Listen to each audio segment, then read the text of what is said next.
Hello guys, magandang gabi. And so check natin yung ating mga itlog na in-incubate ngayon. So ito is pang 14 days. Saglit, double check natin. 1, 2, 3, 4, 5, 6, 16 days pala guys. So pang 16 days. Tapos yung ibang batch dito, magkakaiba to eh. 6 day. So saglit. Ayan.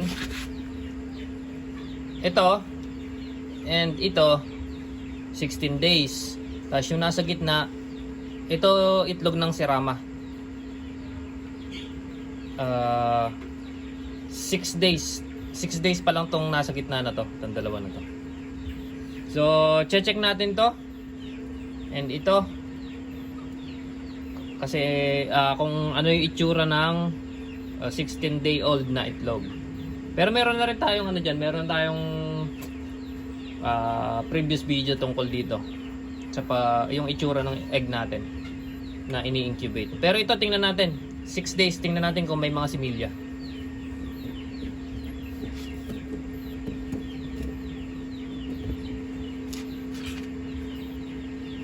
Yung bago muna palang lagay natin, ito to. So kailangan madilim ang paligid, tapos kailangan naka-open tong ating ilaw.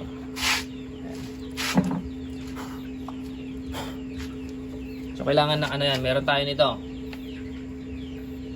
Alright, so kailangan madilim.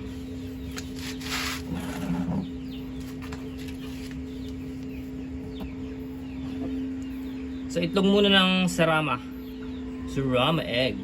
Ito guys, kung makikita nyo, napakaliit niya. Alright. So mayroon tayong nakikitang parang similya na siya. Saglit lang. Hindi kasi ano eh. Kung makikita nyo, ayun oh, sa gitna, meron na siyang maliit na dot sa gitna. So indication na meron siyang similya.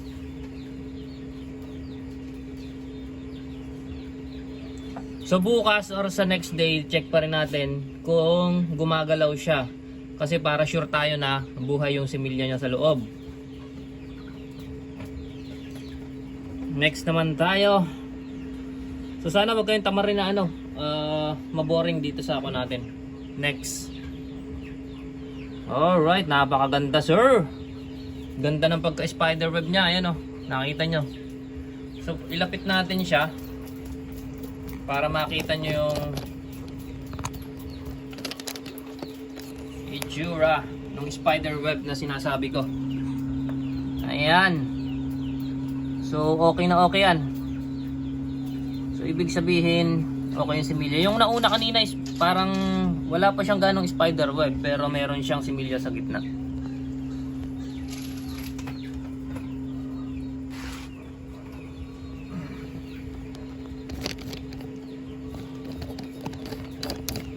So next naman natin. So okay naman siya. Serama.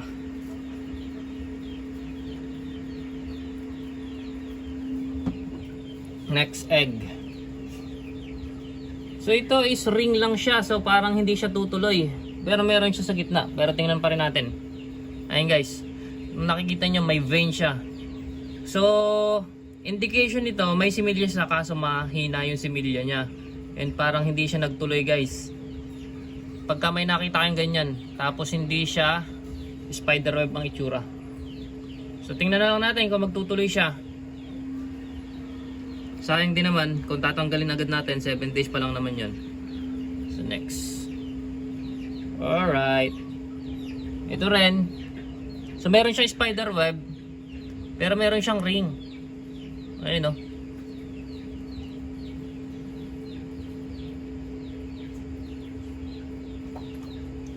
So after 7 days, titingnan pa rin natin kung pumipintig yung similya niya sa loob. Kung magdediretso siya. Kung didiretso siya, yung similya niya, tapos buhay siya, pumipintig sa loob habang chine-check natin, mas maganda. Next naman, ayan, napakaganda pa rin ng ano. Ang ganda nung pagka-spiderweb niya. Ipakita uli natin yan syempre. Para makita ng mga manonood natin. 6 days pa lang yan guys ha. Ayan oh. Ganda ng pag-spiderweb guys. Alright. Next na tayo.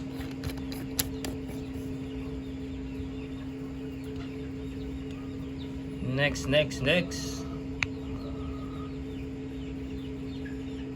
So ito is sure meron. Saglit. Tingnan nga natin kung ito nga yun yung isa. Alright. So maganda yung pagka buhay ng similya niya guys. Yung tatlo is medyo ano ko doon, nalanganin. Ito, so mayroon naman siyang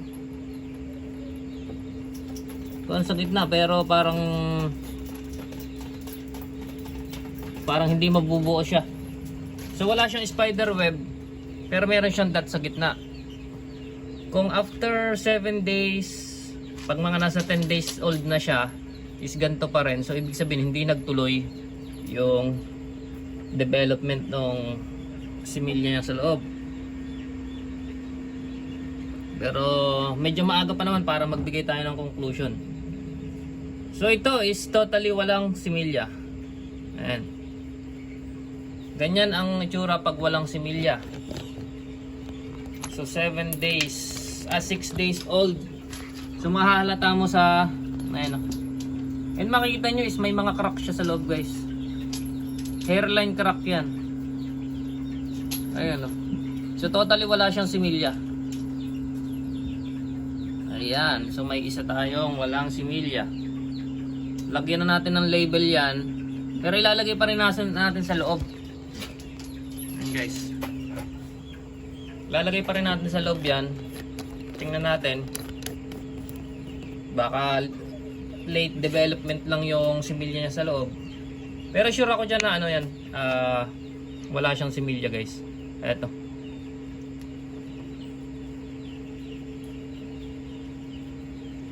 Kasi nga nasa 6 days na eh.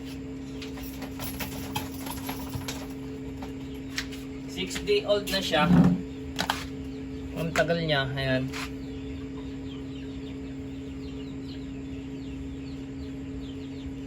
So nilagyan na lang natin ng palatandaan. Ayan, X-mark. X-mark dito sa ayan. So ito is totally wala to. Sure ako dito guys. Sure akong wala ito. Separate natin. Nakakailan na ba tayo guys? Natin to. Okay, ito next, wala ring similya. Ayan. So makikita nyo. Ilapit uli natin. So pangalawang walang similya ito. Ayan. Hindi siya na-develop. So ganyan lang pag-check nyan. So ano lang siya, purong egg yolk lang siya sa loob guys. Ayan o. Ayan. Wala siyang kahit ano, maliit na dot.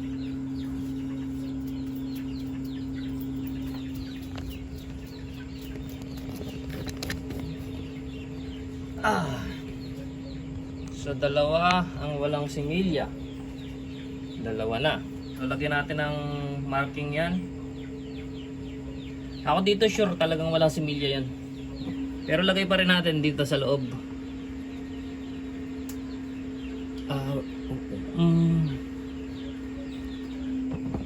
So normal lang naman. Wala din to similya guys. Wala ring similya. So i-zoom uli natin.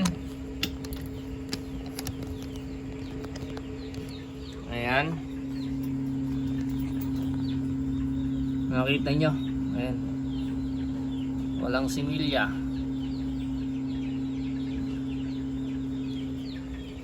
So pangatlo na siya.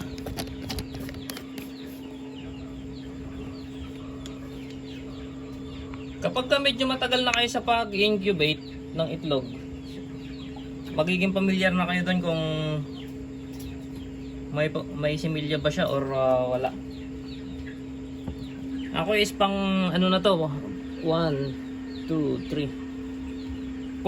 Fourth batch na tong ini-incubate ko dito.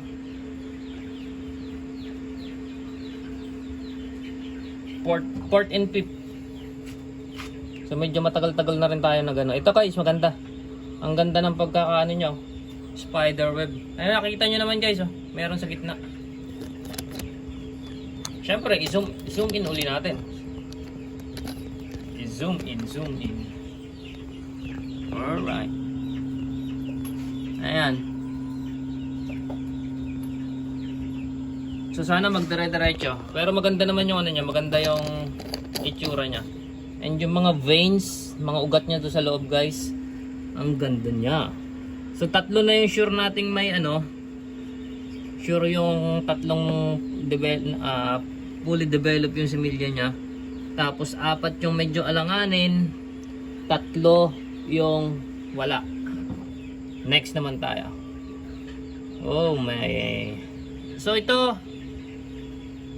may similya siya, kaso nga lang nag-burst yung ano niya, yung mga veins niya.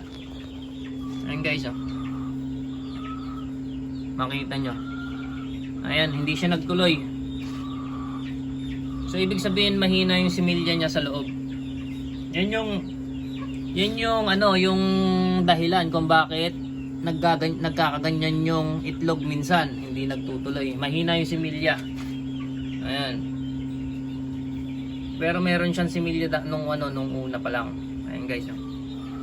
Pero lagay pa rin natin yan sa ating incubator. Malay natin magkaroon ng himala. Pero yan is 50-50. Ay wala ano na yun. Wala nang 50-50 to guys. Kasi nga sure na ako dito ano to. Hindi tutuloy. Or hindi na talaga siya tumuloy. And next. Sana madaming meron. Ito rin guys, mahina rin yung similya niya. Ay nakikita nyo, hindi na siya nagtuloy. Compare dun sa iba, may spider web na. Ito may similya, mahina nga lang. So hindi na natin isusum. Next. 3 pa lang yung sure. Naku po. Ito meron din. Kaso nga lang hindi siya nagtuloy. I-zoom natin to. Meron siya pero hindi nagtuloy. Ayan o. Ayan. So para siyang ilaw. Ayan. Ganyan lang siya. May maliit siyang dot sa gitna. X na natin to guys. Sure to hindi na to magtutuloy. Pero inform pa rin natin sa client natin, sa nagpa-incubate. Ipapakita pa rin natin yan. 3 yung sure. Yan puro alanganin yung iba. Alright. So ito maganda rin to. Meron na siyang embryo sa loob. Ayan. So yung matingkad na ano na yan, yung matingkad na itim, yung dot, yun yung pinakamata niya, alam ko eh. Correct me if I'm wrong. Yata. So ayan o. Kung makita nyo may pagka spider web yung ano niya, paligid niya guys.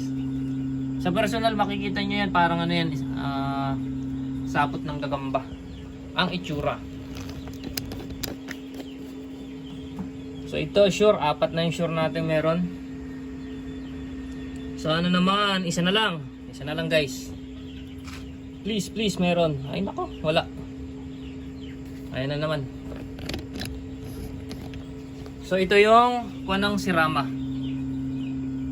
Ayan. Mga itlog ng sirama.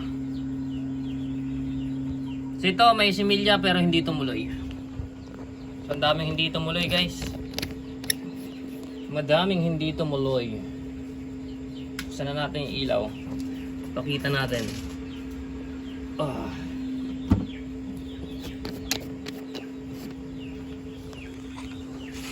Unahin muna natin to. Ayan. So, 4 lang yung sure na may tumuloy yung similya. Ito. 1, 2, 3, 4.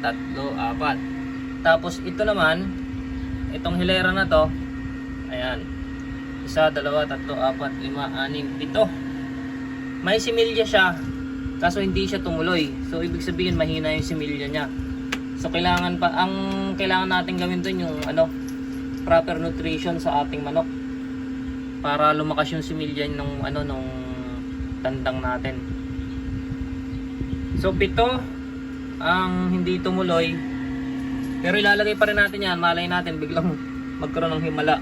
Tapos 1, 2, 3, 4, 4 yung totally walang similya, pero lalagay pa rin natin yan dyan. Pero sure na tayong walang similya yan. Next naman tayo dun sa Brahma yata yan. Itlog ng Brahma. Ito, ayun yun. Ito. Nalimutan ko na kung anong breed.